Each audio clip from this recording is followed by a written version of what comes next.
I think the complexities of this case were quite unique. There were so many unknowns. It showed how cold and callous people could be.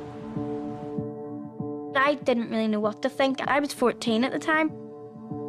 It just all seemed a bit weird to me. Something you would see like on TV. Like it's not something that actually happens to like you and your family. Whenever you put things together, you can just see it unraveling. He had made his mind up. These two relationships that she was having with these two men were both fiery relationships. You can see the wheelie bin caught up in the branches. This is so unusual. This has to be connected. There was so many poignant moments where things could have ended so differently for Pat. I was just wanting to know why he actually did it.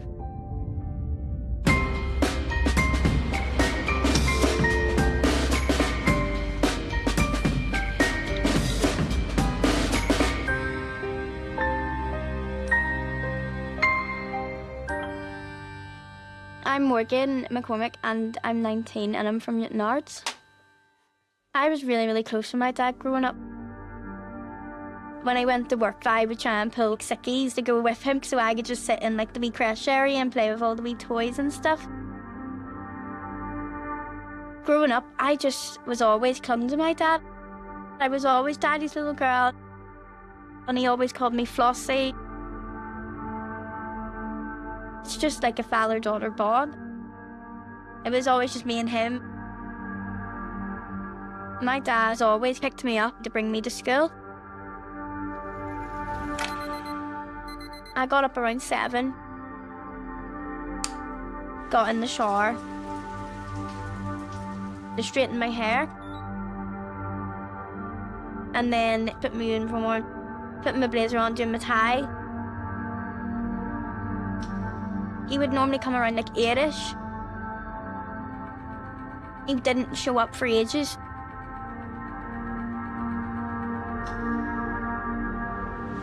And we were just waiting and waiting and waiting.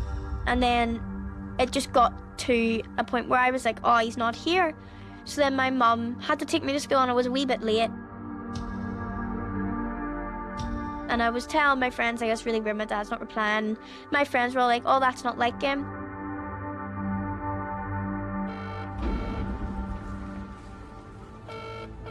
Hello, I'd like to report a missing person, please.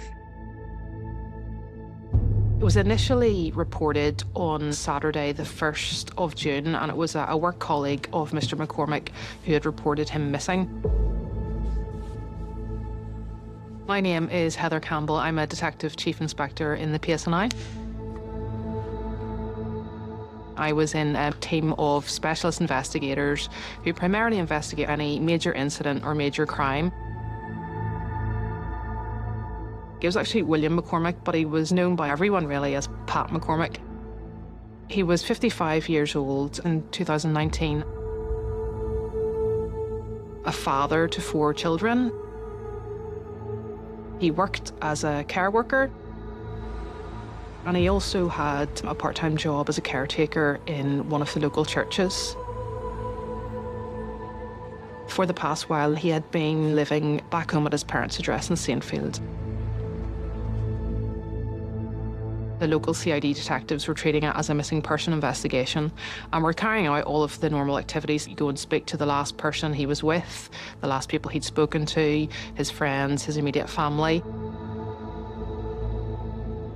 The concern that police had escalated quite quickly. Mr. McCormick had just disappeared, hadn't made any contact with anyone, which is very unusual. He hadn't used any form of social media, he hadn't used any banking that was linked to him. Hadn't been reported as being involved in any incident, he wasn't in a hospital. And the people that were closest to him simply did not know where he was. It was highly unusual that he hadn't picked up his daughter from school on the Friday. He would do this every day. He would take her to school and collect her. And without any warning or notice, that just did not happen on the Friday. I came home to the police being there after I got home from school and everything, just to talk to us and tell us he's filed as a missing person and stuff, and they were looking for him and trying to find his car and everything because they couldn't find his car at first. I didn't really believe any of it. I was 14 at the time, so I was just like holding on to all the hope I could. So I just thought of it as, oh, he's just being silly, he's not actually missing, sort of thing. Something you would see on TV. It's not something that actually happens to you and your family. I was like, he's around somewhere, they will find him eventually. Heather began her investigation by building a timeline of Pat's final movements. It became clear that Mr. McCormick had last been seen on Thursday, the 30th of May, 2019. That was when he was at home at his parents' address in Saintfield. At around 5 to 9 in the evening, he had received a phone call.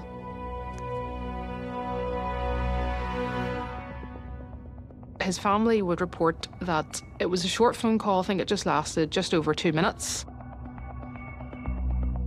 From what they could hear, it sounded like the female was making the call was maybe upset or distressed. Pat had recently separated from his wife following a relationship with another woman, Leslie Ann Dodds. My dad, cheated on my mum. He obviously moved out of the house and started living with my granny. So I knew of Leslie Ann. I met her a couple times before I knew any of that. Pat's mother overheard his call. She believed he was speaking to Leslie Ann, who lived 8 miles away in Comber. After that very short phone call, Mr. McCormick had made the decision to travel to Comber.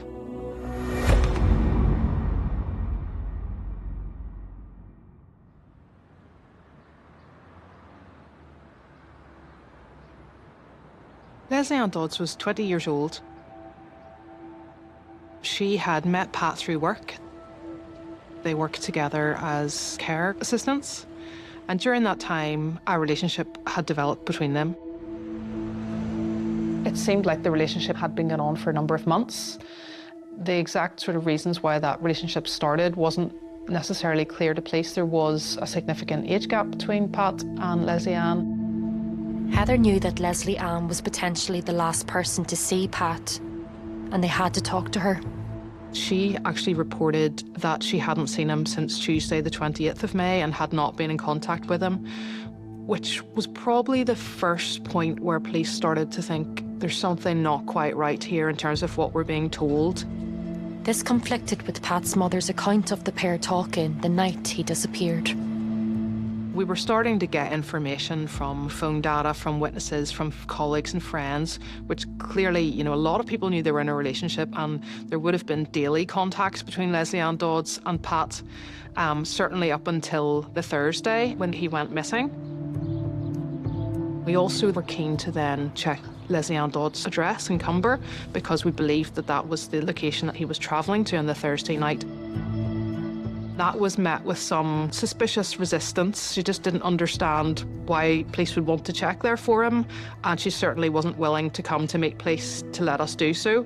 And again, that was a bit of a red warning flag to police that something's not quite. This isn't how a normal girlfriend or friend or partner would react to someone that was missing. My name's Jennifer Ray, and I'm a detective inspector in the PSNI. Leslie Ann wouldn't come over to allow them into the flat. Her mother had told the police that Leslie Ann Dodds didn't want to, in case she got arrested. Her mother had said that she would give permission for them to force entry. So a period of time later, the local police and team officers then had to force their way into Leslie Ann Dodds' house because they had no other means of accessing the property at that stage. It was a second-floor flat in a multi-occupied building, and it was right on Castle Street, right in the heart of Comber, on one of the main busy roads through the town. There was a very strong smell of bleach in the communal hallway as they entered the building. Whenever they went up to Leslie Ann's flat, there was no sign of a disturbance and nothing really that would suggest that anything had happened and that Pat wasn't actually in that house at that stage. It was unheated. There was no electricity, so it was quite clear that no one had been living there, perhaps for weeks before that.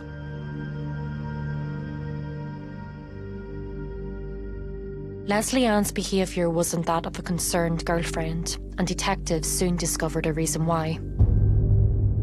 There was another man in Leslie Ann Dodd's life. David Gill was Leslie Ann Dodd's fiancé. I think they'd been together 4 or 5 years before this happened. I don't know how long that the affair was going on, but there were suggestions from Pat McCormick's wife that this had been going on from round about Christmas, so maybe 5 months.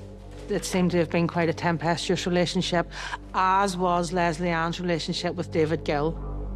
David is 26 years old. He was unemployed and lived just outside Comber by himself on a family farm building there. The next piece of information that police became aware of was that Mr. McCormick had actually contacted police on that Thursday evening when he travelled to Comber. Police Service of Northern Ireland, can I take your name, please? It's William McCormick. Okay, and how may I help you? I'll tell you what it is. I'm going to sound silly here, but I'll tell you what it is.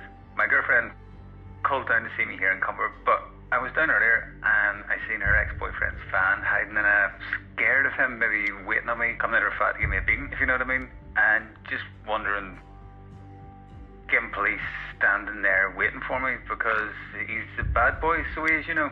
Right. He's definitely hiding somewhere, like. I'm just a bit concerned. It's quite unusual to have a direct contact with police immediately before someone goes missing. So this was really critical to our investigation and a real key piece of evidence.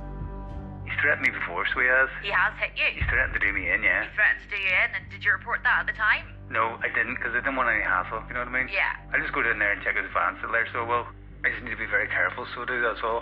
But he's a big brute sort of a fella. You ring me back if there is any danger at all, or if he is with the van, or he threatens you in any way. I'll ring you back if there's any danger, so, well, thanks very much, okay? Thanks very much anyway. Thank you, bye. Thank you, bye-bye, bye-bye.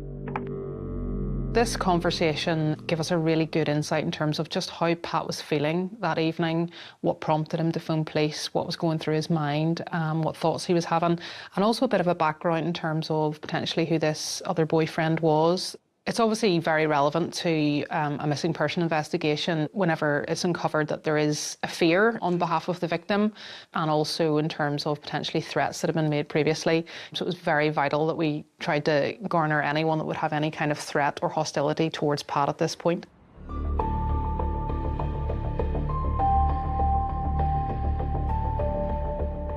We didn't have strong evidence to support that he had come to harm. Obviously, it was a hypothesis being followed, but there absolutely was evidence that he had come to Leslie Ann Dodd's apartment potentially to meet David Gill there, or certainly that he was present there, and that there was involvement of Leslie Ann Dodds. So the decision was made that both David Gill and Leslie Ann Dodds would be arrested on suspicion of kidnapping.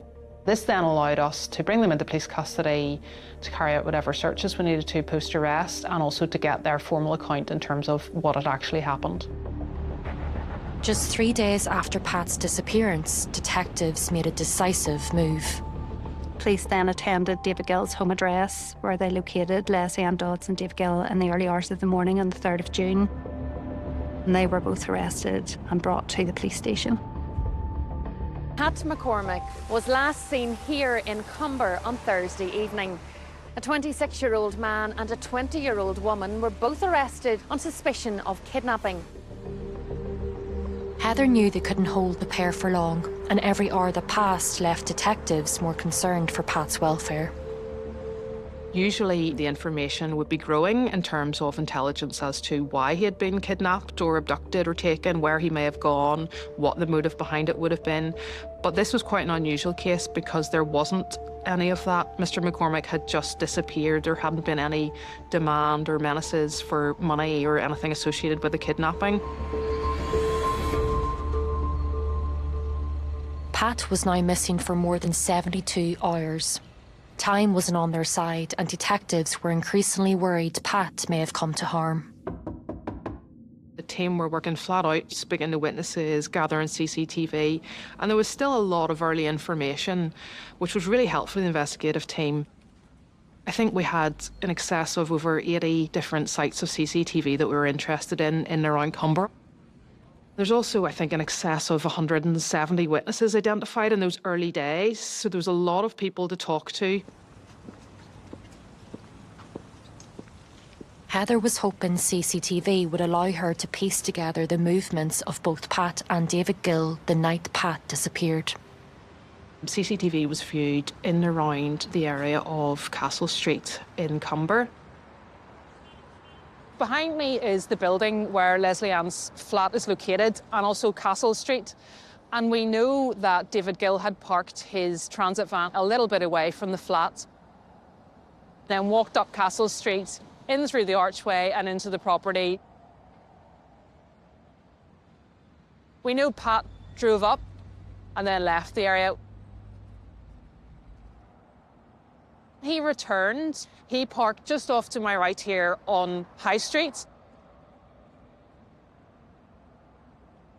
And then we see him on CCTV crossing Castle Street in through the same archway, and that is the last sighting of Pat McCormick alive. 43 minutes later, we see David Gill exiting the same location and walking away from this scene.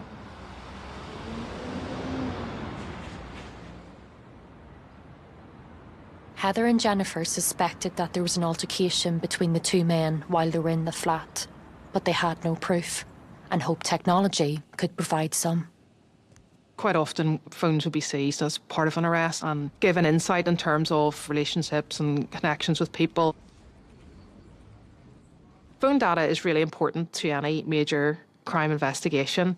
It obviously provides both geographic location, but it also provides a picture as to not just how people were moving, but how they were interacting, what phone calls were made, what phone calls weren't answered, what attempts were made to phone people. The investigation turned to cell site analysis to build a timeline of movements of both the suspects and Pat that night. Cell site analysis is the way in which we are able to locate the general area of a mobile phone from the phone records that it's created historically. Then, depending on the case, we would use radio frequency surveying for the finite detail as to whether that cell provided coverage a specific location or not. My name is Paul Hope, and I'm a cell site analysis and radio frequency surveying expert. Paul can use the data from mobile phone cell sites to establish the location of a particular mobile phone. When you look at the call data, it appeared as if Dodd's phone had been phoning the victim shortly after 9:30. This was the phone call heard by Pat's mother. But it wasn't the only communication between Pat and Leslie Ann that night. This is a detailed log of all the communications on the night in question between Leslie Ann Dodds, Pat McCormick and David Gill. The call logs show both the phone messages and phone calls between Leslie Ann Dodds and Pat McCormick. So this is obviously in direct contradiction to the account that Leslie Ann Dodds first gave to police and then continued to give to police. We were aware of these inconsistencies, and we believe that Leslie Ann Dodds was withholding the truth, potentially lying. And again, this was a real flag and warning sign for us as investigators. So we can see from these call logs that we know on that evening she was in phone contact with Pat, but she also critically was in contact with David Gill.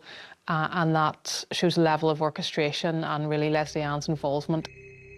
As the night wore on, the messages to Pat became more persuasive. At 21 minutes past 9 on the 30th of May, and it stated, "I've left him on way to mine. Do you want to stay at mine?" Pat then replies to Leslie Ann Dodds 4 minutes later saying, "Hi, you told me you wanted nothing to do with me. I think you're trying to set me up to get a kicking, are you?" And Leslie Ann Dodds sends a further message to Pat to inform him that "I've left him for you. Please come and stay at mine. You wanted me to make a choice, so I've left him for you." So again, this clearly plays into there's a third party at play here, and also again, potentially some kind of motive in terms of what has then happened and why Pat has simply disappeared. Over the next sort of 10 minutes or so shows a lot of back and forth between Leslie Ann Dodds and Pat McCormick. And it's very clear that Pat's very unsure as to what Leslie Ann's trying to do. Pat then, after 9:30, texts, "Hi, I am on my way." While Pat was on the move, so too were the phones belonging to Leslie Ann and David Gill. Around 21:30 on the night, Gill's and Dodd's phones, not necessarily users, have stopped using cells that provide coverage at Gill's home address and have moved together, mirrored movement, to cells that provide coverage here at Dodd's address. Gill's phone detached from the network and was potentially turned off. Didn't come back on again until just before midnight, by which time he was back at his home address at Ballyglicorn Road. I'm saying he turned his phone off. There are numerous reasons why a phone can detach from the network. It can be battery failure, but you need to look at how often does this target phone turn off. In this case, it was unusual. While both David Gill and Leslie Ann Dodd's phone were in Comber, only David Gill was seen on CCTV, driving his blue transit van. The CCTV showed David Gill arriving in Comber and entering Leslie Ann Dodd's flat, and we knew from phone data that both David Gill and Leslie Ann's phones were believed to be at that location, which obviously prompted the question, why was Leslie Ann Dodds not seen on the CCTV footage with David Gill? Leslie Ann Dodds was clearly elsewhere, and potentially her phone was not with her or on her person.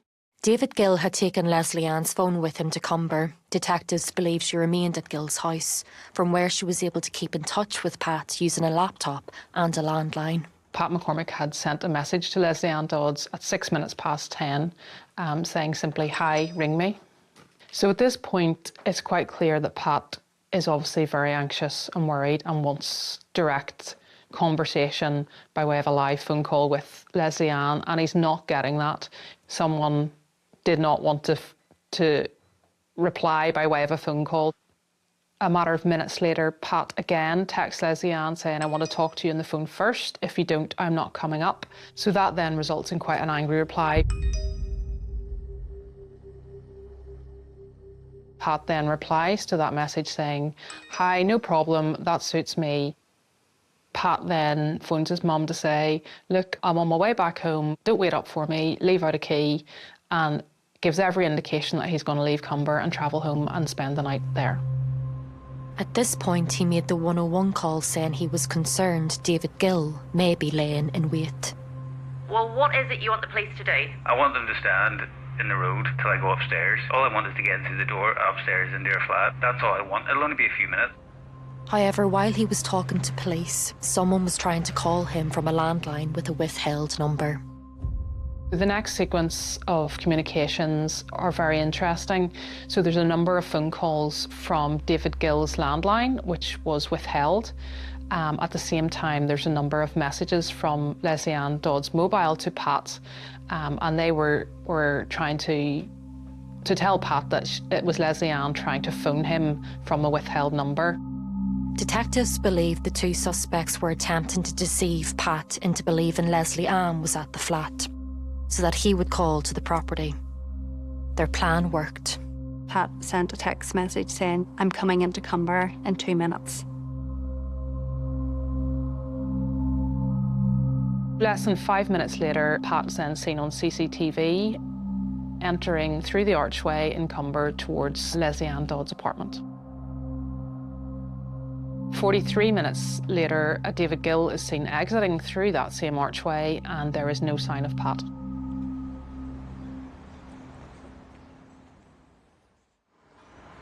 Less than a day after arresting Leslie Ann Dodds and David Gill, this new evidence convinced Heather and Jennifer that Pat had been lured to the flat and then killed. A missing person inquiry now became a murder investigation, with one very unusual feature. I had never been involved in a murder case where we didn't have the body of the deceased.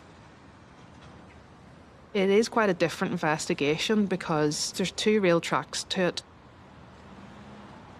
Recovering the body of Mr. McCormick, partly for evidential value and to prove the case of the murder.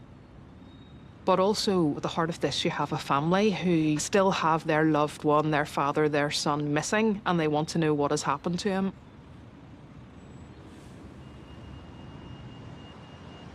There are cases where There have been convictions for murder where no body has ever been recovered. It is more challenging, but it isn't impossible.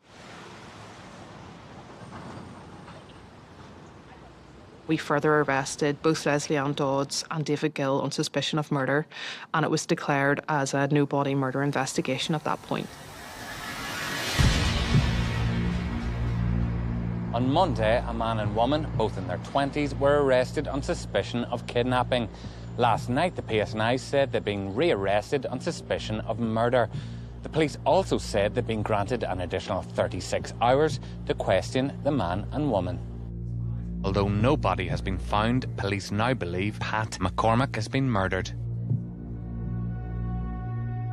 I came home to the police being there, and they said, like, we need to talk to the whole family, so we had to wait for everyone to come home from work and stuff. So everyone got home, we were all sitting in the sunroom, and our two family liaisons, the girl, she turned around and she told us that it was being turned into a murder investigation.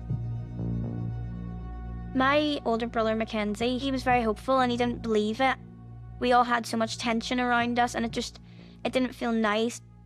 My mum was on the edge because she had kids to look after. But if it's being turned into a murder investigation, she was going to have to grieve him while looking after 4 kids as well. Still in police custody, detectives began to question David Gill and Leslie Ann.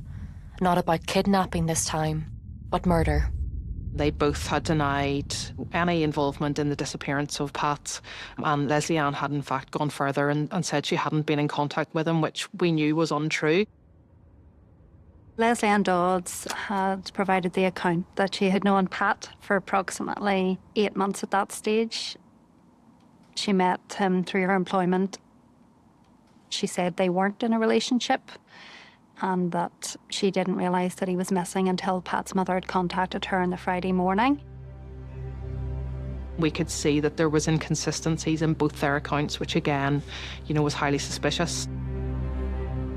In interview, David Gill initially stated that he had had no contact with Pat McCormick and that he didn't believe that there was a relationship between Pat and Leslie Ann Dodds.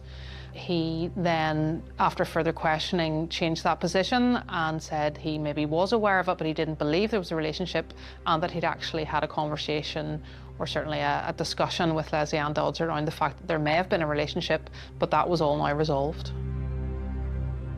Further inquiries revealed more details of this unusual love triangle.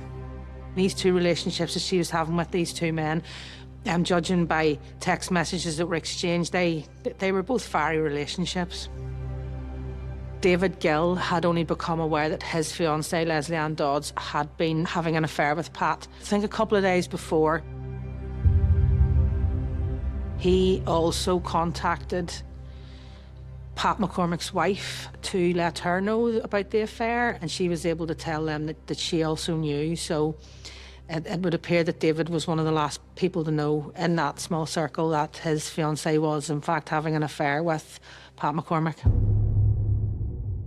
None of this necessarily helps you to prove the murder and the killing of Pat McCormick. We didn't have Pat's body still. We didn't know exactly how he died. That was our strongest hypothesis. But at that point, we weren't quite there. And so we got to the point of the day where we actually released Leslie Ann Dodds and David Gill on bail, which wouldn't be unusual, and that's to allow us to conduct those further inquiries, because you can't hold, suspects in custody for endless periods of time. Police had a motive, jealousy, but they needed hard evidence and decided to track the movements of David Gill and his blue transit van after he had left the flat the night Pat went missing. There was a lot of really significant developments, both on witness inquiries and in CCTV, which my team of detectives gathered. We became aware of very significant movements of David Gill the day after, in the early hours of the Friday morning.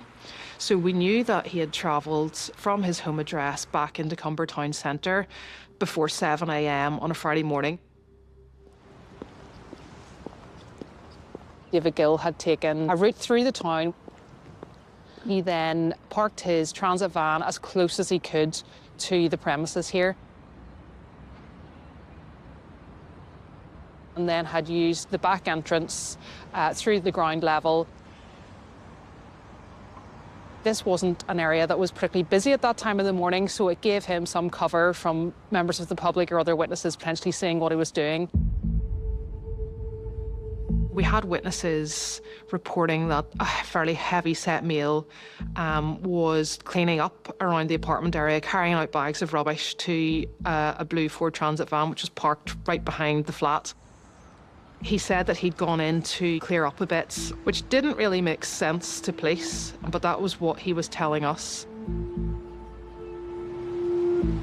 After he then drove straight up High Street through the junction here, out towards, there's a little primary school along that road, took a left and then headed out towards Ballygowan. Heather and the major investigation team needed to discover what David Gill had been cleaning up. Critical to this was the forensic examination of Leslie Ann Dodd's flat. Police had entered it on the Sunday when he went missing and hadn't overtly seen any signs of, you know, that a murder had occurred or that it was a crime scene. At that point, we go back and go through everything with a fine-tooth comb. We bring our specialists with us.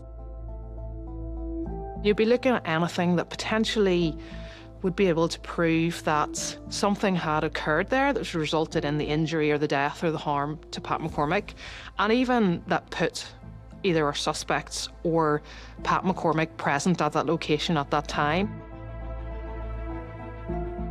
That was slightly more difficult because we knew that the flat belonged to Leslie Ann Dodd. We knew she was in a long-term relationship with David Gill. His DNA would be there, his fingerprints would be there. Pat McCormick was also in a relationship. So his DNA and his fingerprints and footwear, they could be easily explained. While the presence of DNA belonging to either David Gill or Pat McCormick might not have been suspicious, David Gill's behaviour definitely was. So part of our witness inquiries that we had conducted, somebody had seen David Gill cleaning up in the communal stairway. Police officers had noted a strong smell of bleach. Witness inquiries had also revealed that David Gill had brought down some black bags. So we carried out investigations in relation to the communal stairway as well, and there was brown substance found on the stairs. The substance was sampled and sent for testing. The search also uncovered a distinctive item: Pat McCormick's tobacco box. It's like a wee tin box, and it was blue, and it had like a wee design on it, and they would just keep cigarettes in it because he would have rolled. So I had to like identify that box, and I had to write a statement about it because obviously that was his. I knew what his box was because I would have put his cigarettes in for him whenever he would like hand me them. I put them back in the box for him and stuff. Crucially for police, Morgan had reported that she'd seen Pat with the tin the day he went missing after dropping her off at school. That tin was located within Leslie Ann Dodd's flat. When it was tested, it tested for Pat McCormick's DNA. So we knew that he had been in that flat later on the 30th of May. But a tobacco tin was no replacement for finding Pat himself.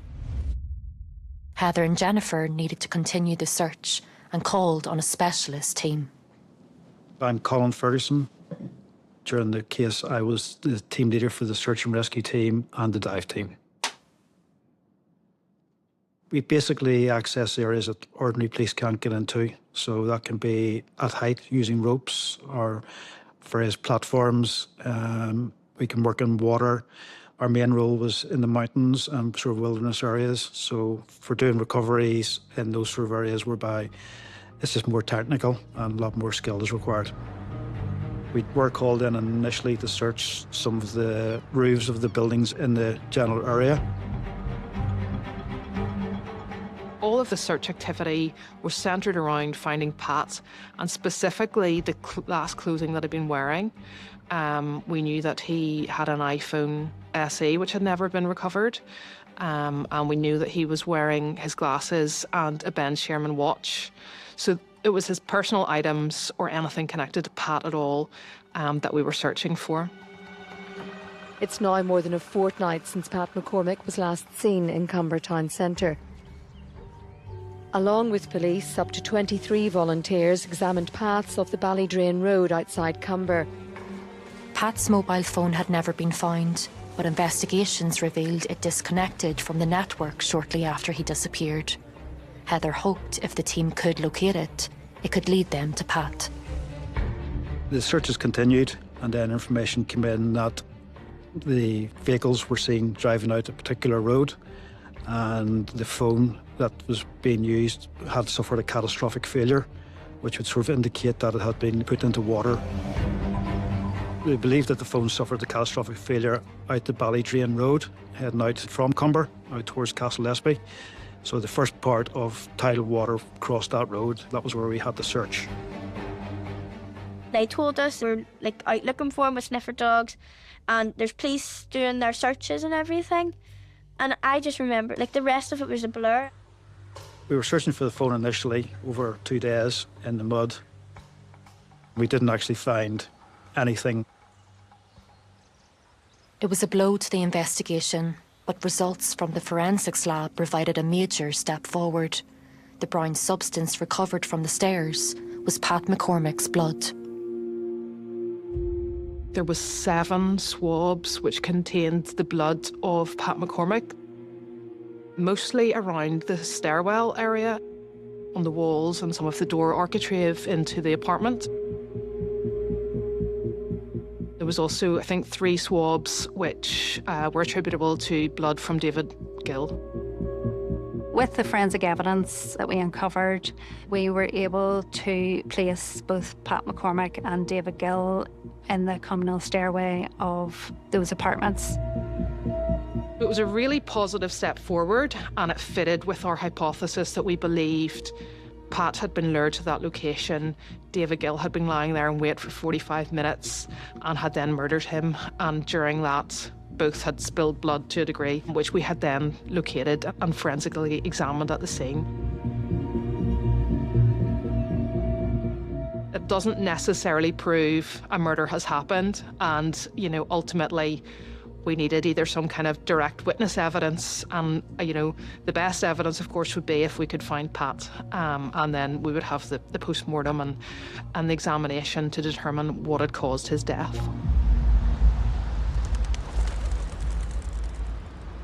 Heather and Jennifer needed to discover where David Gill had gone after cleaning up the flat and leaving Cumber. He remains at home for the next sort of 3 hours or so, at which point on CCTV we see he returns to Cumber.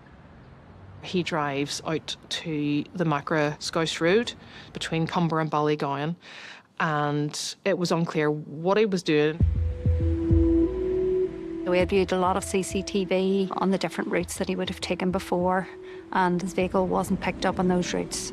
And then his vehicle isn't sighted again on CCTV for approximately 3 hours. What we could see from all of the CCTV, which was being gathered from so many different locations, that throughout the day he changed his outfit 3 times. It does make you wonder why, if he wore the same clothes all day the previous day, that this was a change in his behaviour and that there must be a reason for it. He returned home via a shop in Lisbon, and on that CCTV footage you could actually see that from his knees down, the trousers that he was wearing were visibly wet and muddy. He went into the shop and he bought himself a pizza and he bought a bottle of bleach, which was highly significant to the theory that we were working on in terms of the body deposition. David Gill's appearance suggested he was in a wet, muddy environment that afternoon. This was valuable information that Heather and Jennifer could use to narrow the search area. All of the pieces of the puzzle were starting to fit together, and we were getting to see what David Gill did throughout the Friday and how he got rid of the body and how he was trying to then get rid of any evidence or connection to himself. Despite analysing hours of CCTV from over 80 different sites, the team still couldn't fully account for David Gill's movements. They turned to the public for help. As part of the investigation, we did 19 media releases in the first 6 weeks. If you're out in the Cumber area and you come across discarded clothing, please get in contact with detectives at Musgrave Street. The public appeals paid off. Information came in that there was 2 large bodies of water in this Ballygowan area, somewhere quite remote. The caller claimed David Gill had a connection to a property beside one of these bodies of water. Obviously, areas where there are bodies of water are potentially more preferable for someone to dispose of a body because you have that physical cover, and also it's slightly more difficult to maybe recover or for a member of the public to disturb it or to find anything. It seemed to provide an ideal place to conceal a body. It was an area that he was familiar with and probably would have been comfortable to go to do something like to dispose of the body. It also was just set back slightly from the road and had quite good vegetation and cover around it. We decided that that lake was so significant that we wanted police divers to search it. Once we get the call, we get the plan, we'll obviously look at photography and mapping of the areas, see the size of it, and then come up with an estimate of how long that will take. But given the size of it, and the fact there was 2 bodies of water, we brought in additional rafting and some other little bits of sonar equipment, because some of it on the far side was actually fairly deep.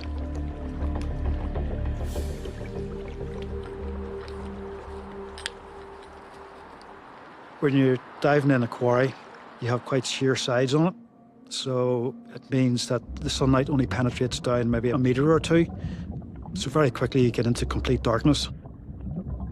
Depending on how long the quarry has been flooded, there's years of vegetation that has been decomposing on the bottom. So it could be 2 or 3 feet of silt. So once the diver actually touches bottom, that will all lift up and be suspended in the water. It will stay there because there's nothing to take it away. It's just basically clouds of darkness. So quite often it's easier just to shut your eyes and just go by touch. But when you're searching for a body, you don't know what you're going to be touching next. Finding a body in water can be difficult. It is not an exact science. We can never say exactly what the body will do once it goes subsurface.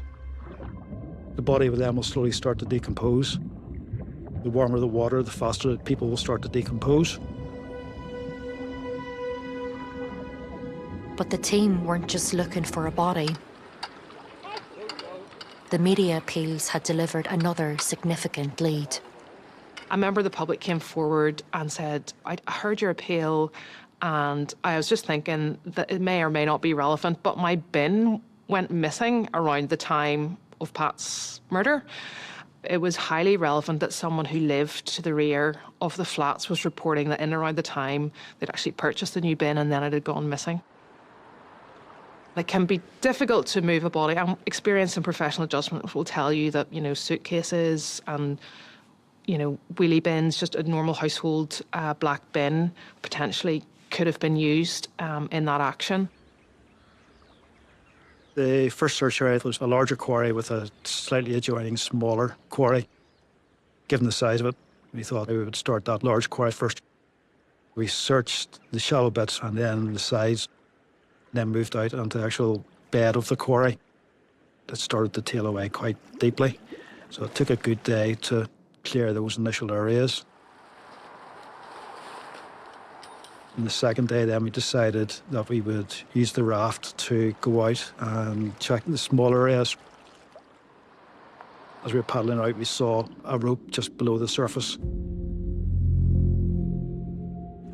We tried to pull up the rope, but it was too heavy. Got a little bit more difficult because there were some trees that had fallen down into it. But the diver was able to overcome them, and then you could see the wheelie bin that was caught up in the branches. We have permanent communications with the diver. He was describing the wheelie bin as being new. There was no rust or anything on the wheels. It was still bright and shiny. The rope was wrapped around the top of it. It was floating up towards the surface, and he described the wheelie bin as having a ratchet strap right around it, securing the lid into it. We thought, this is so unusual, this has to be connected to the case. And we were able to get a rope to that, and team on the surface then hauled it up onto the bank.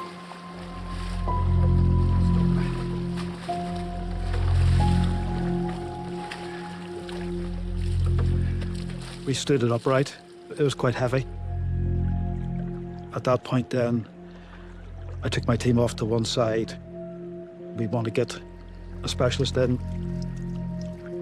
I received a phone call that they'd found a black wheelie bin which contained the body of Pat McCormick. There was almost a sense of relief. We had found him, and that was going to be so valuable in terms of the forensic case and being able to then charge Lesley-Ann Dodds and David Gill with murder. But it also meant that the family were going to get him home, and we're going to be able to give him the family burial and to say their goodbyes. They told us they'd found a body in the bottom of a lake. It was confirmed it was my dad because they had to check dental records, and they checked he had tattoos on his arms and his chest. I didn't want to believe it was my dad at all. I just remember feeling very empty and drained, and I just felt as if a part of me was taken away. I was so close to him, so it felt like a part of me was ripped out of me. I remember just feeling awful. The post-mortem report had proven that Pat had died from a very severe and prolonged beating. He had suffered 24 fractures to his ribs and a broken nose. The cause of death was as a result of those fractures to his ribs, which would have inhibited his ability to breathe and essentially caused his death. There's quite a significant difference in frame and stature between David Gill and Pat McCormick. Pat was actually known by some close friends as tiny. I think he weighed less than 10 stone and was 5 foot 4 inches tall, compared with David Gill, who was over 6 foot and weighed over 23 stone. So there's quite a significant weight and size difference.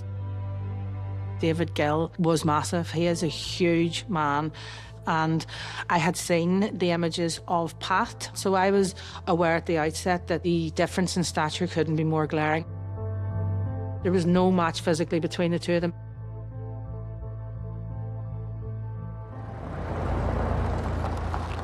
Detectives could now rearrest Dodds and Gill, and this time charge them with murder.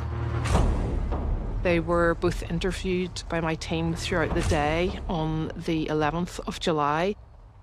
We took a phased approach to it. This was really to allow us to introduce all of the evidence that we now held, all of the CCTV and witness inquiries and forensics that had come back, and critically, the fact that we'd found Pat. And to ask him to account. You were there. You were with him for a 45-minute window, after which no one's seen him. We had a really strong case at that point. David Gill was prepared to talk to us and continued with his story that it was not him. He had been drunk that night and didn't remember and wasn't involved. You know, it was deniability, and he just was not moving from that point. Lesley-Ann Dodds took a similar approach. At no point did Lesley-Ann show any remorse or any guilt around what she'd done. She was not admitting to any involvement in the murder of Pat McCormick. The case that we were making wasn't that she had been involved in the physical murder or indeed even the removal and disposal of Pat McCormick's body. But she was instrumental behind the planning and the orchestration of what happened on that murderous night. I think it was 10 o'clock in the evening, I charged David Gill with murder, and shortly after midnight, Lesley-Ann Dodds was charged with murder. The charge is read out to them. It's quite a formal process, and the reply is noted. I remember David Gill was staring at me while I read it to him, and he said, "Totally innocent, not guilty." And when the charge of murder was put to Leslie Ann Dodds, she simply replied no.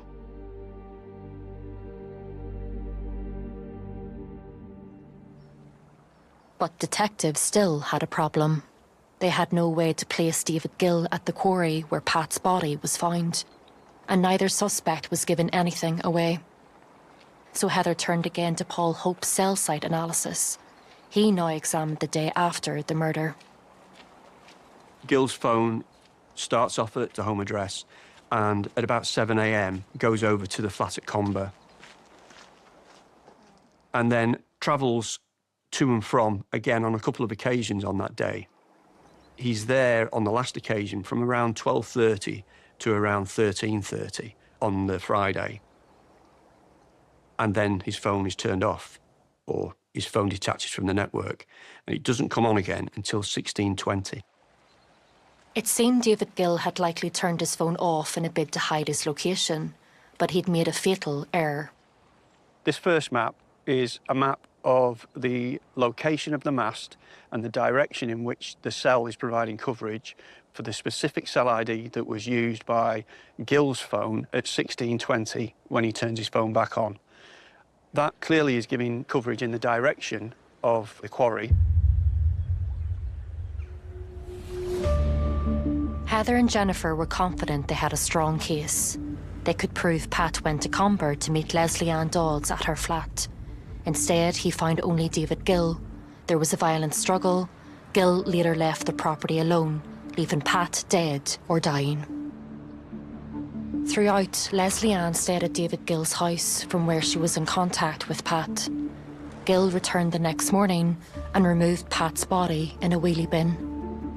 Phone records later placed him at the quarry where the body was recovered. These investigations are very complex and extensive. Lots and lots of hours of work go into them. Our job is to try and get justice for Pat McCormick and to support his family through the process. I was finding it very hard to process. I was going out drinking with my friends every Saturday. I was trying to get distracted and not think about it. I don't think I've still processed it to this day. Just a part of us taken away. And we just didn't really know what to do with it. The trial process is a very difficult process for any family member who've lost a loved one in these horrific circumstances to sit through. You know, there's post-mortem reports, there's evidence from the likes of police divers, there's CCTV that could be very upsetting. The trial was due to proceed. All of a sudden, David Gill's barrister asked the judge if his client could be rearranged. Nobody expected this. The clerk of the court asked David Gill to stand. He stood, and when the charge of murdering Pat McCormick was put to him again, on this occasion, on this Friday morning, he pleaded guilty. That doesn't happen very often. The court, it was really weird and it wasn't nice. We got there, the jury was all sworn in, and then all of a sudden, he was pleading guilty to murder. It did not surprise me because I knew the strength of the case. I knew the weight of the forensic evidence, the CCTV particularly, all of the phone data and the witness. You know, it all pointed towards the fact that he had killed Pat McCormick that night and then had gotten rid of him the next day. The trial of Leslie Ann Dodds resumed 5 months later in Belfast. She was still maintaining that she was not guilty of murder, and on the day that her trial was due to start, a new charge of manslaughter was added to the books by the prosecution. That's an alternative to the murder charge, so she pleaded guilty to that. She was aware that David Gill was going to be at the apartment and that Pat McCormick was going there, and she was aware there was going to be some sort of physical altercation. The basis of her plea was that she didn't believe or didn't realise that there was going to be really serious harm. She just was aware that there was going to be substantial harm, and that was the difference. We were all happy, my brothers and sisters, they were happy that they were pleading guilty because it means it wasn't going to be a 6-week court case. Because we didn't really want it to be dragged out because They always drag the victim's name through the mud, and my dad wasn't there to defend himself for anything.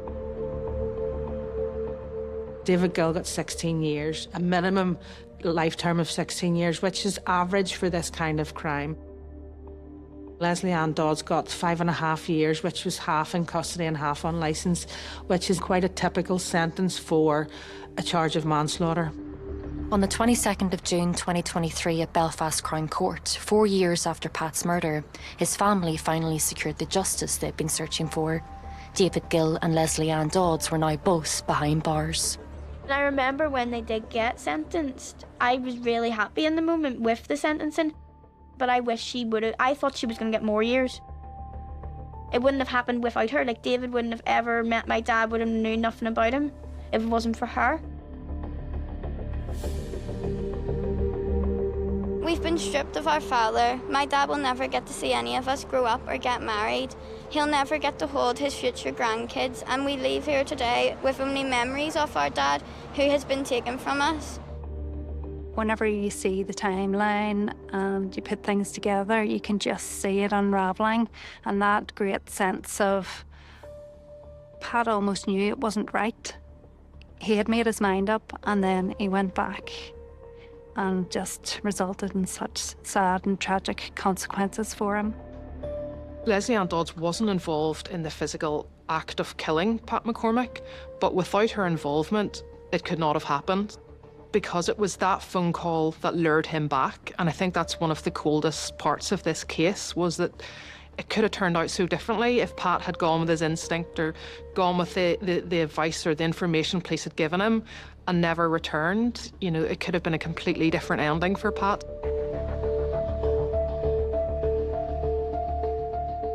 I knew who it was straight away.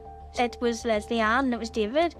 But I more was pointing fingers at her because I knew that she was the one that done it, if you know what I mean.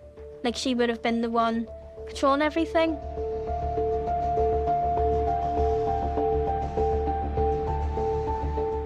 I was just wanting to know why he actually did it. Like, himself, because he didn't know my dad, he didn't know anything about my dad, and she clearly knew nothing about my dad either. It all just felt like he was a pawn in their game.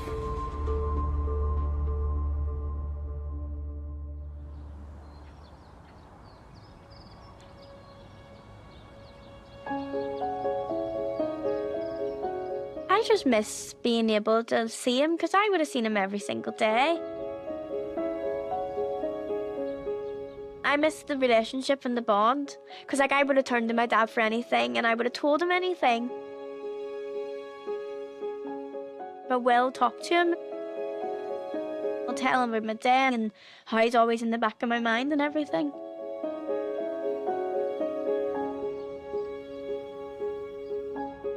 I would go and sit by the grave. I don't go as much now, just because it is upsetting.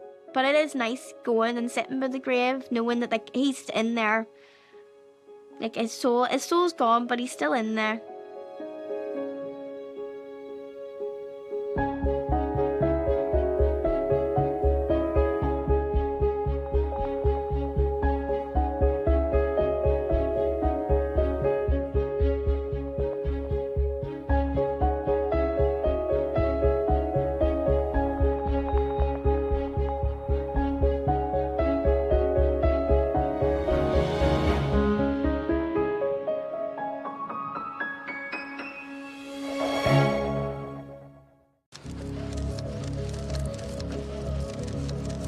This was a man who was really the godfather of heroin in Ireland.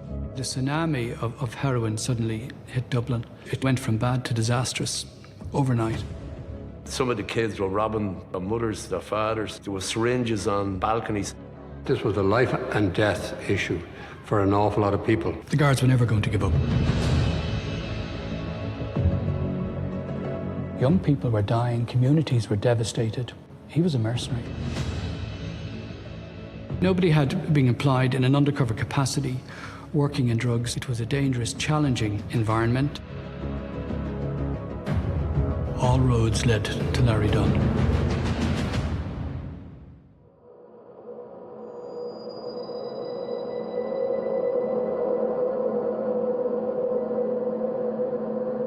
Inner city Dublin in 1980, a tight-knit community suddenly torn apart by a brand new epidemic. Today, our government recognises that we may have as many as 4,500 heroin users in Dublin City. You'd inject ourselves on stairways, anywhere, gardens. There's chaos beginning to happen on the street. Some of the kids were robbing their mothers, their fathers. It's a living hell. You hang out in squats, you'd eat out of dustbins. You would literally do anything for drugs. The individual addicts felt isolated, hopeless, and were prepared to die knowing they had no other route. The one man who started this heroin epidemic was Larry Dunn, a professional criminal from a family of professional criminals. The Dunn criminal gang were what we would now call probably a local Irish cartel. They were the only real gang in town. They were quite powerful, they were very violent, and they were quite ruthless. The drug squad knew Larry Dunn because he'd had more than 30 convictions, and there were 4 brothers in particular from the family who were working together. Larry Dunn was the biggest of them. He ran the biggest criminal network of importation of heroin. Michael O'Sullivan is a former Assistant Commissioner of An Garda Síochána. I joined the Guards in 1977, and in around 1979 to 80s, I was a young detective operating in Dublin City out of Dublin Castle. Michael joined a team tasked with cracking Ireland's heroin trade and bringing down Larry Dunn. Prior to what they now call the heroin epidemic, the drug scene really was mainly hippies and a small trickle of hard drugs. The tsunami of heroin suddenly hit Dublin. The police weren't prepared for it, the communities weren't prepared for it. It went from bad to disastrous overnight. Heavy drug dealing was going on. Many people died, families were destroyed, and communities were ripped apart. Brendan O'Brien, former journalist with Today Tonight in RTE. Brendan produced an investigation that for the first time showed Ireland the effect Larry Dunn's heroin was having in Dublin. The drug scene that I'm describing and that the programme revealed was totally unknown to the wider public. About 2/3 of Dublin's heroin is brought in by the big commercial pushers. One group in particular controlled most of it. Heroin was so widespread, it was growing at such a pace that there was probably about 5,000 serious heroin addicts. What was clear to me was, when I talked to these people, that they wanted their story told. Like, it's hell on earth for anyone that goes on heroin now. Life is fucked, finished. The more I talked to people and looked at what they were doing, the more I realised that this was a life and death issue for an awful lot of people. I doubt we'd ever get on. So what do you see up ahead in the future? Dying. Nobody knew anything about heroin and heroin sales in 1979, including the criminals. It was just a completely new phenomenon. Open dealing in the flat complexes and on the street corners, their kids going to school, looking at dealers who were supplying heroin to their children, who were attracting other criminals and other drug users. It was a learning curve for everybody. You learned on the street, and the people on the street learned on the street. The drug squad at the time consisted of a sergeant and 7 or 8 men. I realised how fast the problem was growing. Michael now began to study this new criminal underworld, and the man at its heart, Larry Dunn. Larry Dunn was part of a very large family from the South Inner City, born into an Ireland that was, grindingly poor, and his particular background was especially poor. The family brought in an income by selling clothes on a stall on Francis Street. Because their father was involved in crime, their uncles were involved in crime as well, it was more or less inevitable that the Dunn boys would also become involved in crime, and they became quite well known to the guards from an early age for carrying out things like stealing cash and shoplifting. And of the 10 Dunn boys, all of them bar 2 ended up in various reform schools. Larry himself spent time in a reform school in County Offaly, and really by the 1970s they ran a very well organised robbery gang, and that was their main occupation. From the late 60s, early 70s, there'd been an upsurge in Northern-related crime. Initially you had paramilitary groups robbing banks and other sources of income, but then ordinary criminals realised how easy it was, so they got in on the act. So you had an upsurge in armed robberies in the 1970s, and detection rates fell quite dramatically. Larry Dunn seized the opportunity to cash in. Larry Dunn and his criminal gang were responsible for a lot of bank robberies, jewellery robberies. They would travel throughout the country committing crime. But armed robbery became an increasingly risky business. One really influential event occurred in 1980 when 2 Gardaí were shot dead during an armed robbery in Ballahadreen. At that point, a lot of resources were put into the guards, and the guards were told that they had to clamp down on these armed robbery gangs. The Gardaí managed to get their act together and they set up an emergency response unit. Those units could respond within literally 3 or 4 minutes to a report of a bank robbery. So more and more people got caught robbing banks and penalties increased. So people began to move into other areas of activity which were less risky. Larry Dunn needed a new way to make money. And events unfolding thousands of miles away gave him the opportunity he needed. As Gardaí began to clamp down on armed robbery gangs all over Ireland, 2 very significant events took place internationally. You had the revolution in Iran and you had the Russians invading Afghanistan. The aristocracy there, who owned vast wealth, turned their wealth into something that would make them get their money out fast. They turned it into heroin, they sold it in Europe, and Europe was flooded with heroin. So conditions were really perfect in that sense for Larry Dunn and his group, who were transitioning really from armed robbery into the drugs trade. Larry Dunn at the time and his gang had connections with the UK, and he saw the profits that were being made. In around 79 to 80, he began with a number of associates to bring heroin into the Irish market. Larry Dunn knew exactly where he wanted to sell it, in Dublin's inner city, where he grew up. My name is Mick Rafferty. Since the early 70s, I've been a community activist, mainly in the north inner city. I grew up in the Docklands in Sheriff Street, which was a complex of flats. The docks were booming. My father was a docker. His grandfather was a docker. But there was a very sudden change with containerisation in the 60s. Within the space of a very short time, there was almost total unemployment. Well, you had to work. There was other men outside to take a job. You had to pick out your own way of living in life. Otherwise, you go hungry. The state seemed to adopt the attitude that people were in the way of progress. That was the cause of a lot of issues that arose, a lot of alienation of communities, particularly disaffected youth, who were still behaving, to some extent, as if they could leave school and get a job. So they were young, vulnerable, and ripe for manipulation by criminal elements.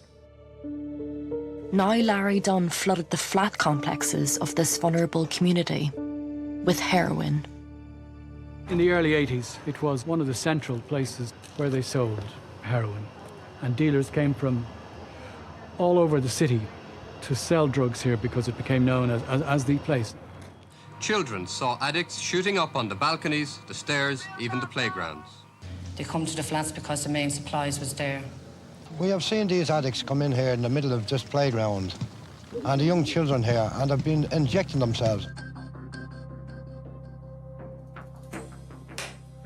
My name is Anne Buckley. I grew up in Fatima Mansions during the 80s and 90s. In 19, I started smoking heroin. It was a difficult time. The women and the families, their minds were consumed with the chaos that was going on, all the drug dealing. Michael O'Sullivan and his colleagues in the drug squad struggled to police these communities. Big challenge was that because they focused in the inner city of Dublin, they used flat complexes and lookouts. It was very, very challenging, very difficult to get up close and personal to identify who the dealer was and seize the drugs. Complexes were a favourite spot because most of them were built around a central square. Teresa's Gardens, for example, or Hardwick Street flats.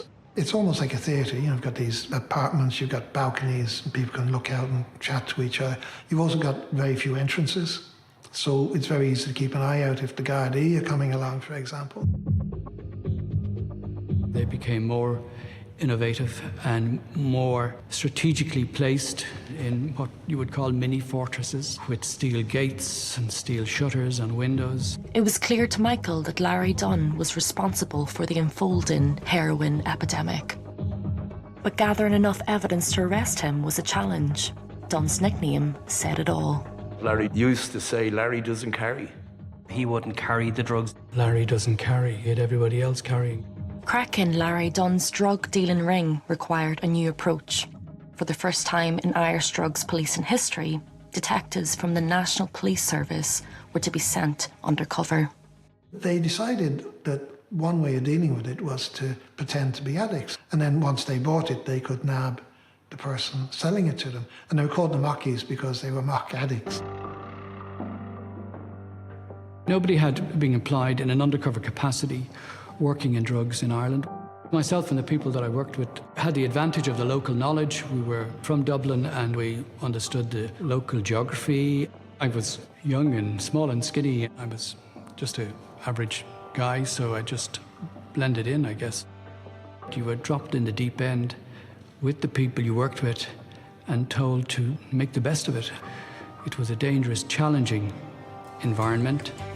Michael posed as a drug user and hit the streets of Dublin. You went out to infiltrate groups and figure out where the drugs were, who was selling them, how much of it was around.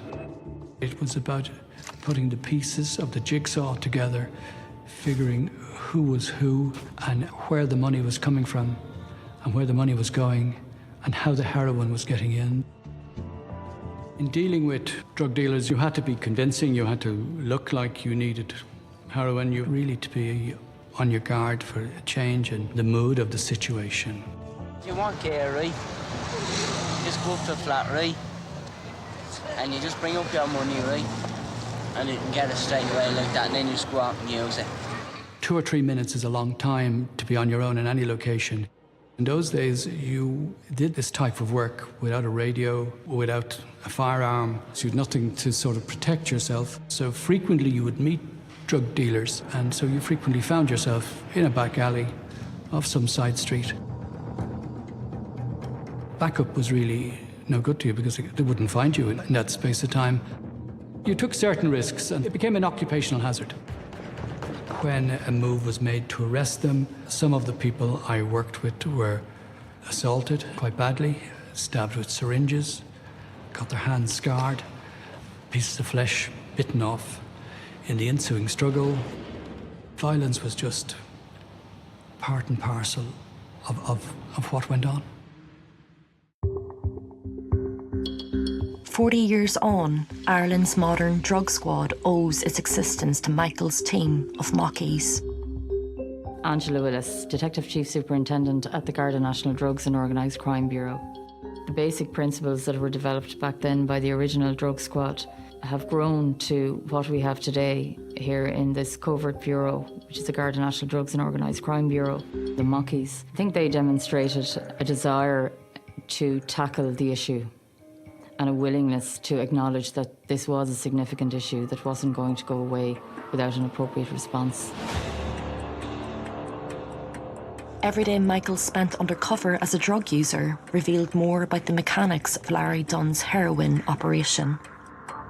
His customer base had greatly increased because the more heroin he sold, the more people got on heroin. The numbers of addicts had greatly increased, and he was making greater profits. He would allow them use heroin for free, they would run up debts, and he could force them then to go on these courier trips to various parts of Europe and bring his heroin back into Ireland. He then used the same tactic really when he was starting off drug dealing. He would give potential customers of his free drugs, and because he knew that once they took the heroin once or twice, they'd very soon get hooked and they would be back again and again. There were also very few other people dealing heroin at that time, so his investment in that young person by giving them free drugs, that investment really came back to him rather than going back to, you know, some other rival drugs gang. Larry Dunn had Dublin's inner city in his grip. Meanwhile, he built himself a lavish lifestyle. He wore very expensive clothes, Armani suits, soft leather shoes. When he was in his pomp, he was making a lot of money, estimated to be about £10,000 per week at one point. And he really embraced this whole lifestyle of the wealthy gang leader. He drove luxury cars. When he was banned from driving, he was able to employ a chauffeur. Today, the Criminal Assets Bureau gives the state power to seize wealth from known criminals. But in the 1980s, it had yet to be established. Despite Dunn's long list of convictions, his huge wealth was beyond the reach of Michael and the police. We had a huge disadvantage. If a guy was caught with 20 grand in his house and you couldn't say that was from dealing, well, then he got the 20 grand back. It's as simple as that. And if he bought a big car and he never worked in his life, Larry Dunn, to my knowledge, in all the years, I never knew him to work. These people flaunted their wealth in a community that was devastated. Again, that only heightened the feelings that these people were making money from the misery of and the suffering of their kids. Larry Dunn's heroin now drove a surge in other types of crime, as drug users broke the law to fund their new habit. They only did two things. They went out to rob, to make money, to buy drugs, to inject themselves when they got it. How much a day does it cost you to feed your habit? Probably £100. Well, where do you get £100 a day? I couldn't say that. It would take 100 quid a day to feed your habit. So you can imagine the extent of the criminality that generated. With drugs, you had people, particularly young people, who were robbing from their own families. They were desperate for money. They'd rob from next door neighbour, they'd rob from elderly people, anyone that was vulnerable. Apart from money, what else did they steal from you? They took my shorts, my new shorts. People wouldn't open their doors. People were afraid to go to the shops. Elderly people were afraid. It was crazy. Like, it was scary. People were preying on each other, so it created huge tension in communities. People robbing houses, flats, muggings. It was complete desperation. People don't take the problem seriously until it hits them. I remember about 6 months ago talking to some of the families here, some of the parents, and they didn't realise that a problem was going to start. Michael could now see how Larry Dunn's heroin dealers had infiltrated entire inner city communities. Some of them were quite brazen, like dealing from their flats. So what you'd have is a queue of people going in to deal. They would shoot up on the stairways. The community responded by coming together to attempt to drive the dealers out. We had drug addicts from everywhere. We just got together and said, like, enough was enough, and tried to do something about it for the sake of our children that was getting brought up in the area. The Concerned Parents Against Drugs was an attempt to have a coordinated pushback against the drug pushers. What you're dealing with is children, and we're talking about children between 12, 13, 14, up to the age of 24 or 5, killing themselves. As we see people who are on drugs, it's only sinking into It's not until it actually happens to you that you believe. Yeah. And then it's too late. It was a mass meeting. People said what they thought. Names were given, you know, who was pushing, who was stealing, and it was agreed these people had to leave the community. One such meeting was organised by two anti-drug campaigners, Mick Rafferty and local politician Tony Gregory. Each year, over the last few years, 10 young people, mainly in the inner city areas of Dublin, have died from heroin use. And this year, already so far this year, 10 have died. One of the meetings in Rutland Street School, the man himself, Larry Dunn, came in and I was chairing the meeting and he stood beside me. And I can tell you I was a bit nervous, you know. And he started plumazing the audience by saying things like, you all know me. I'm like yourself. A lot of yous are street traders and dealers. So that's all I'm doing. I'm not doing anything different from what you're doing. And Tony, who was in the audience, stood up and stood beside me. And he said, Dunn, Mr. Dunn, you're dealing in debt and chaos. And you should be ashamed of yourself coming from the same class of people as they are now destroying.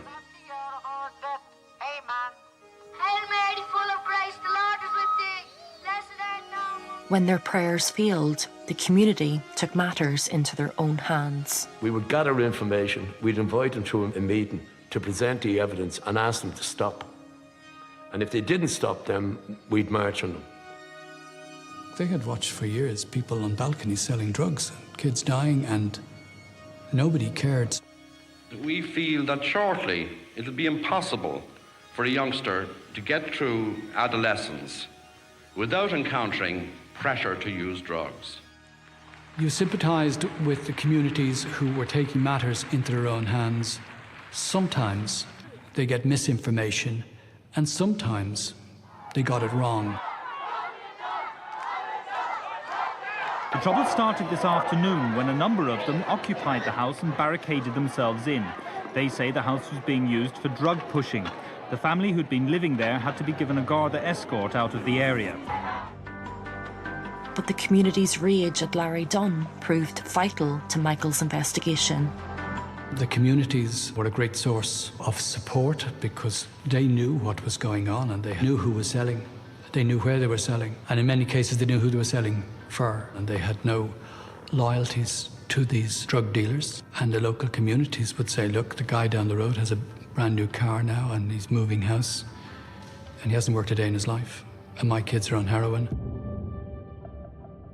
You just knew that these were the family that were known to bring in the drugs. And the women and the men would be very angry at them. Don't fucking say hello to me, you. How fucking dare you? You know, the cheek of you.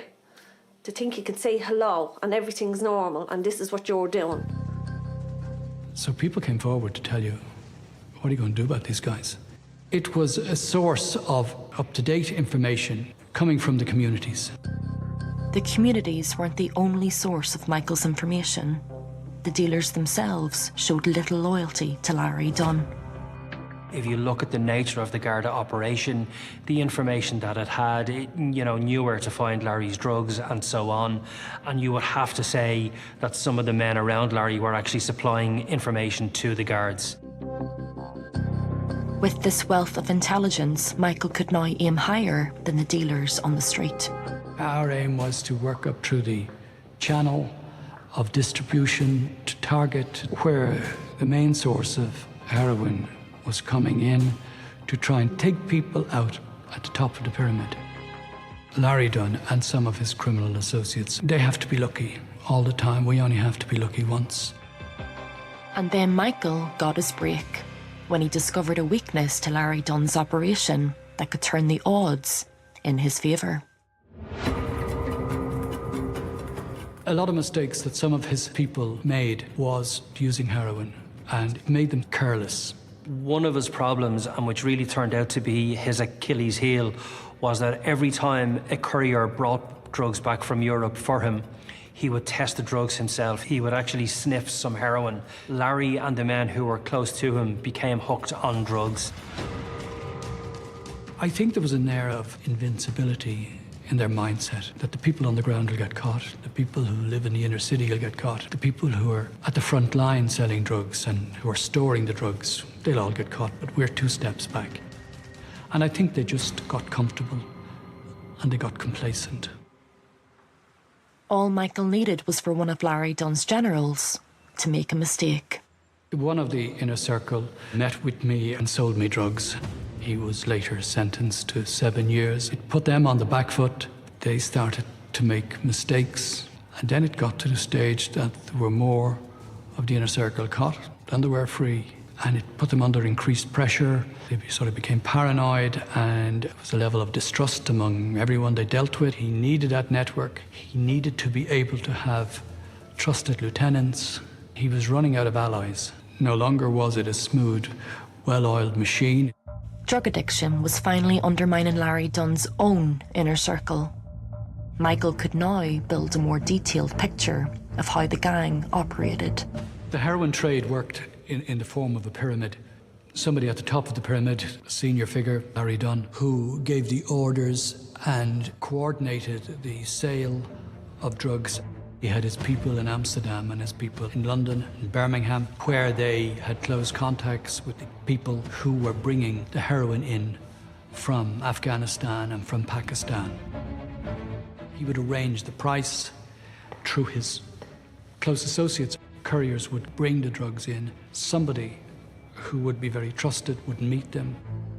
They would cut up the drugs, give it to dealers on the ground who had one foot as an addict and another foot as a dealer. They were selling to feed their own habit, and they would then pass the money on to the guy at the next tier. He in turn would give it to the guy at the next tier. He would send it up.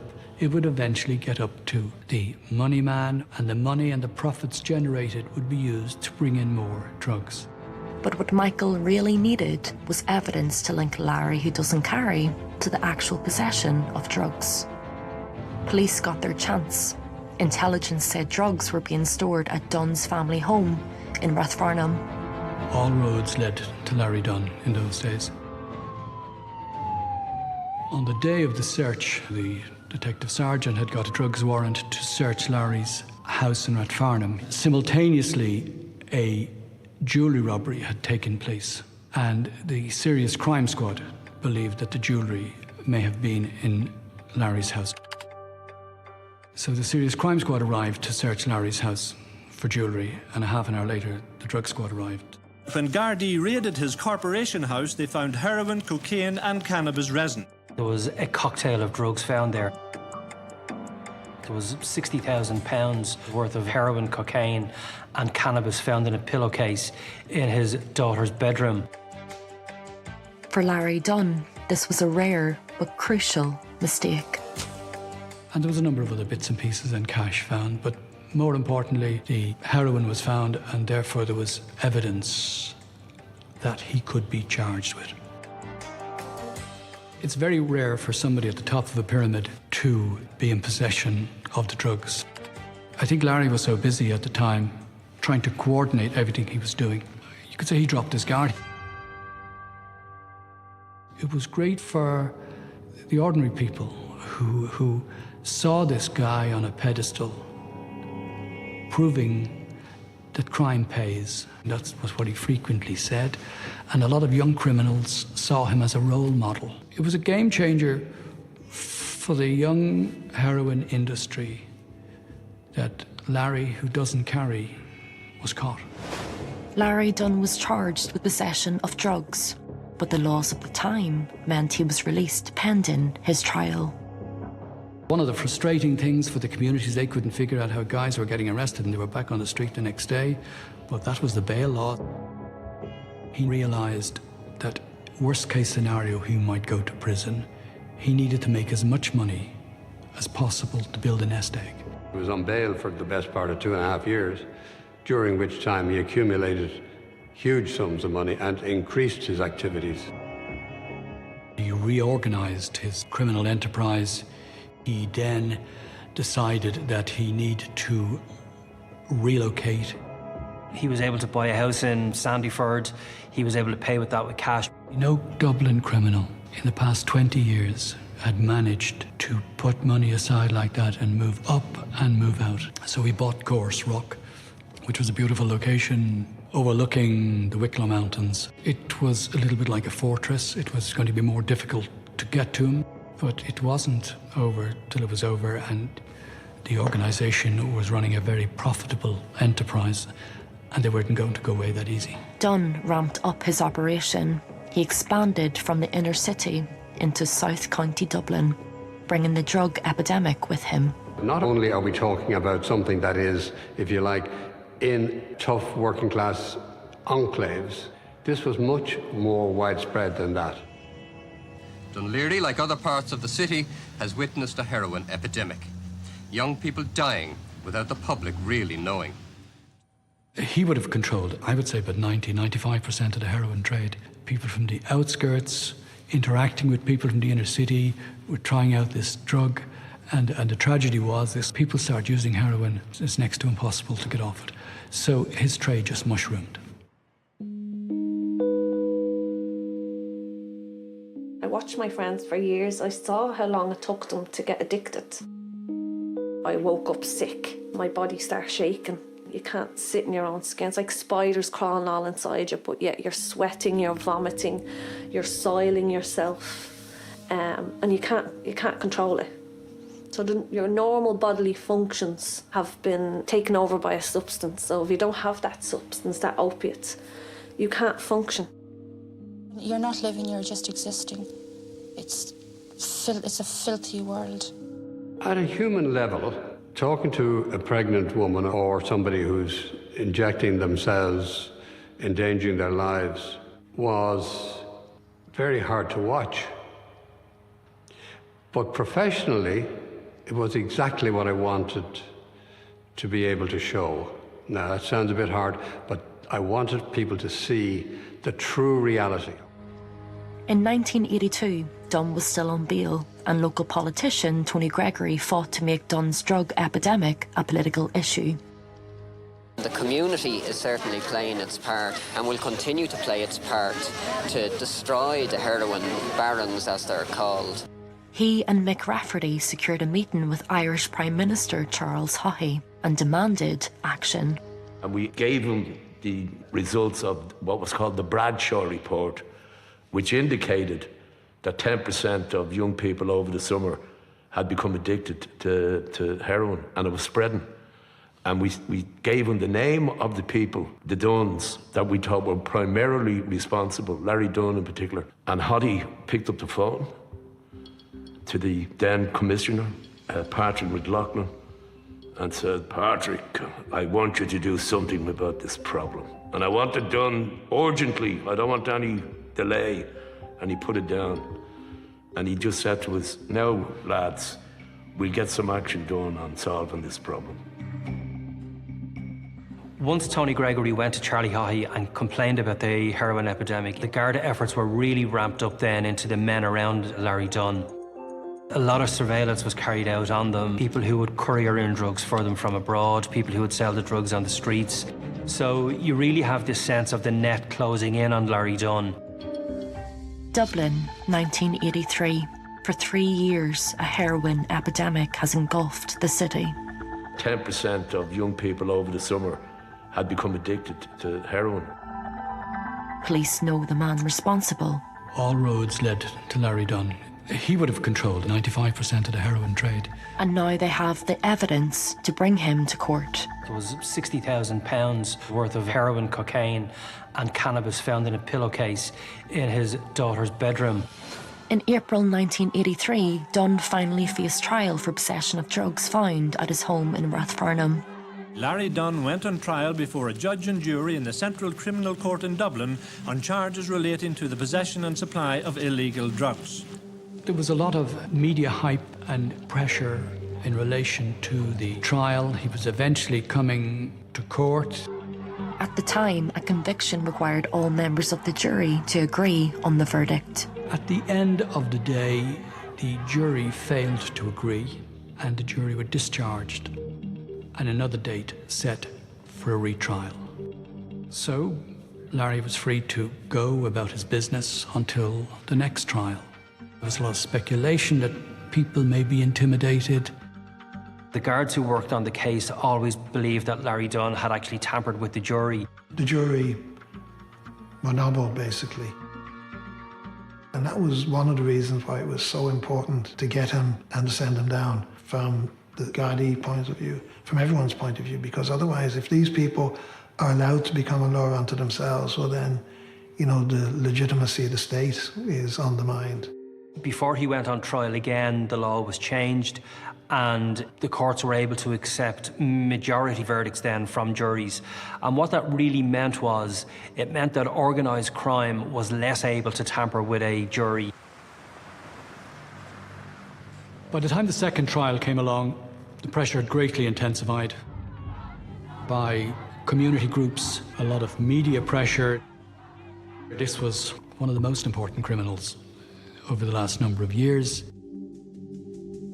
The game was probably up at that point, and he really knew that. It became very clear to him on day one of the trial that the evidence against him was just overwhelming. On the first day of his trial, Dunn was granted bail to go for lunch. And the fact that he got bail during his trial, to many people, was beyond belief. And it is beyond belief, because he had a track record as long as both your arms and legs. He hatched the plan, and that plan was to abscond. He was able to, walk out of the court during lunchtime, go for his lunch. He got changed in the toilets in the pub, and really that was all he had to do. He was gone. He had been in court to hear prosecuting counsel open the case, but after lunch failed to return. There was outrage that he was let escape, and there was disbelief that he was let escape. They essentially looked everywhere for him. They arrested about 40 people, raided about 40 houses looking for Larry Dunn. They weren't able to find him. The search for him became nationwide, and police forces in other countries were also asked to look out for him. Despite intensive efforts to find him, Larry Dunn remained at large, and community anger was growing. We just couldn't understand how he was given bail. Extraordinary. And that was sort of flying in the face of justice. I remember one woman saying, these dealers are going to sleep on silk sheets while my daughter lies on a marble cold slab in the morgue. Where's the justice? It was really embarrassing for the guards. They put in a huge effort over a period of several years to try and catch him and his gang. The embarrassment grew and the anger in political circles grew when the Garda effort to find him failed. My personal views were that he would be caught because the guards were never going to give up. The investigations were never going to give up. He would be away for a while, but sooner or later he'd surface, and when he'd surface, we'd bring him back. It was difficult to convey that to the communities who felt cheated again. For 100 years he should have got. Right, that's enough. A lot of them, and anyone belongs to him. Larry Dunn had disappeared, but the destruction he caused was all too visible. For the wider audience, the Larry Dunn story was the story. But underneath that, the addiction continued and the horror stories continued, and it was still getting worse. There was probably about 5,000 serious heroin addicts. Families were wiped out. Like my auntie lost 4 of her 5 children, all under the age of 30.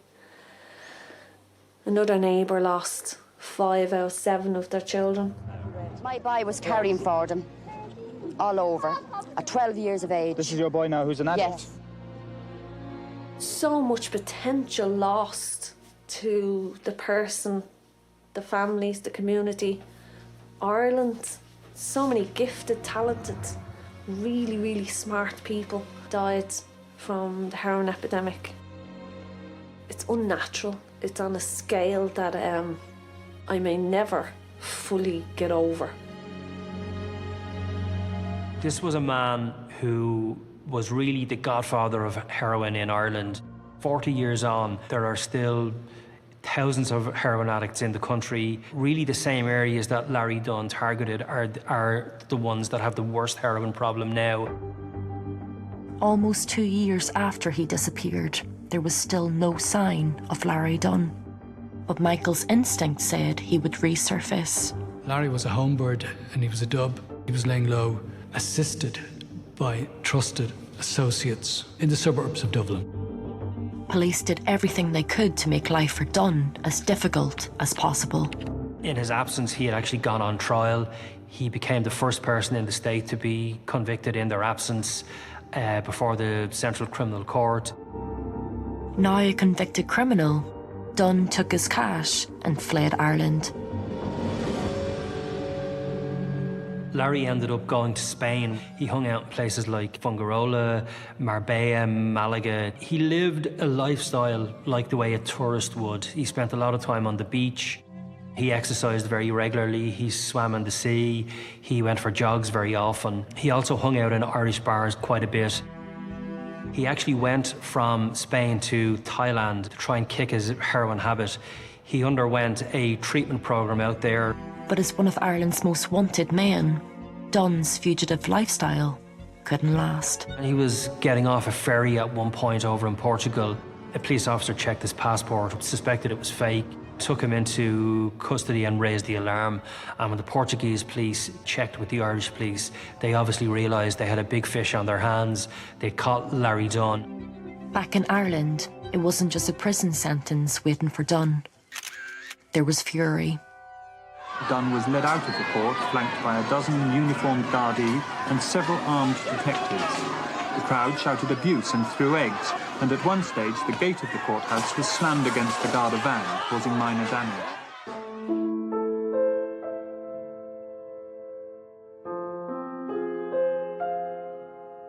He received a 14-year sentence, which was a very big sentence in those days. It was a sense of satisfaction to the people in the inner city, albeit limited satisfaction, because they still had children who were heroin addicts, some of whom have died. Their families were destroyed. It was poor comfort to them. I mean, we genuinely believed that once you got a few of the key dealers, the problem would ease. It was certainly a significant moment, but I knew with Larry Dunn gone, he'd be replaced and we'd have to rebuild the investigation to focus on the next Larry Dunn. The roots had been laid. To celebrate Larry Dunn being out of the picture was short-lived because other dealers simply emerged. And unless the cause of the problems are dealt with, you will get the reincarnation of the Larrys. There's plenty more Larry Dunns around, and everybody will have to stand together and root them all out. That's what I say. If you focus so much on getting the big dealer and putting Mr. Big away, creates the illusion you've solved the problem, but of course you haven't. Miss Big gets replaced by a lot of little guys who make it even harder to get on top of the problem, and some of whom will eventually become big themselves. No one knew this better than Dunn himself. When Larry Dunn was being led away to start that 14-year prison term, he turned to journalists and said, if you think we're bad, wait till you see what's coming after us. And really, you'd have to say now that he was proven right. He anticipated his own legacy by that phrase, that if you think I'm bad, you want to see what's coming. But he created what came after him.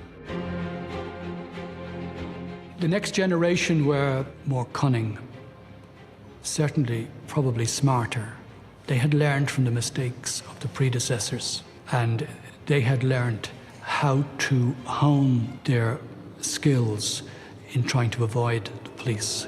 Throughout the 90s, these new gangs became increasingly violent, even assassinating an innocent journalist.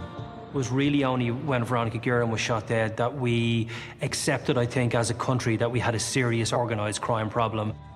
And that was the big wake-up call for the state.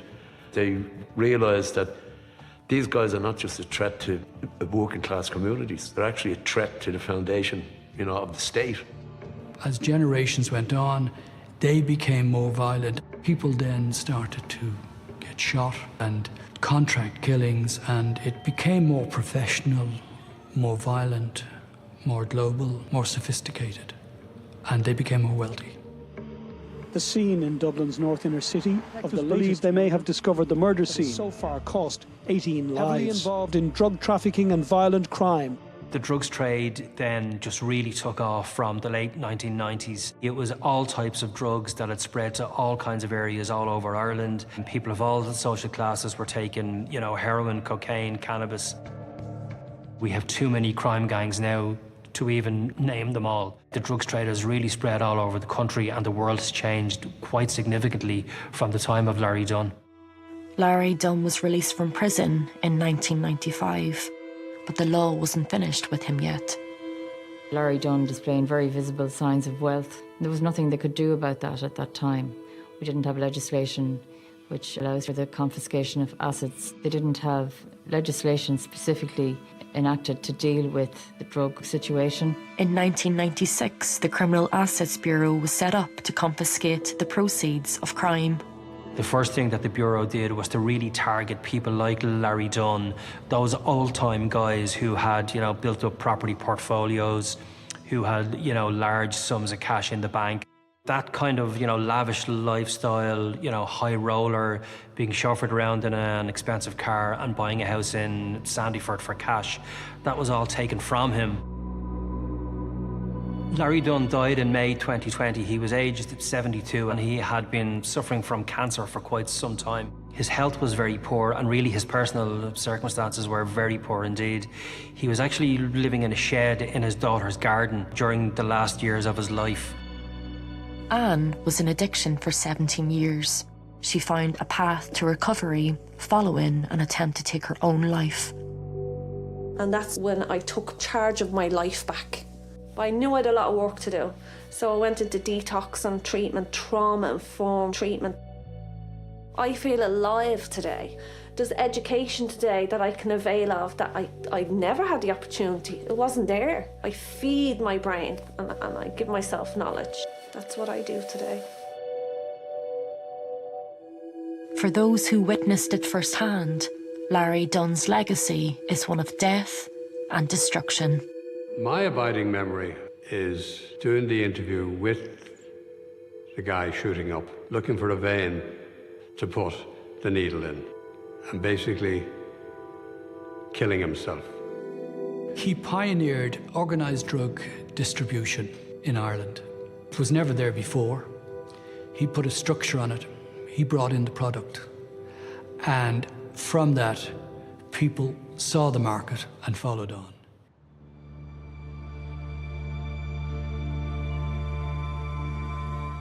His legacy is a whole generation of young people who were lost.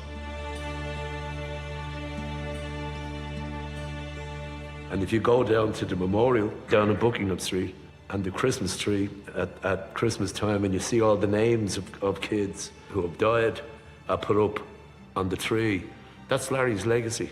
Larry, who doesn't carry, killed people. And his legacy is the grief of mothers and fathers, of course, who lost their kids because of drug addiction.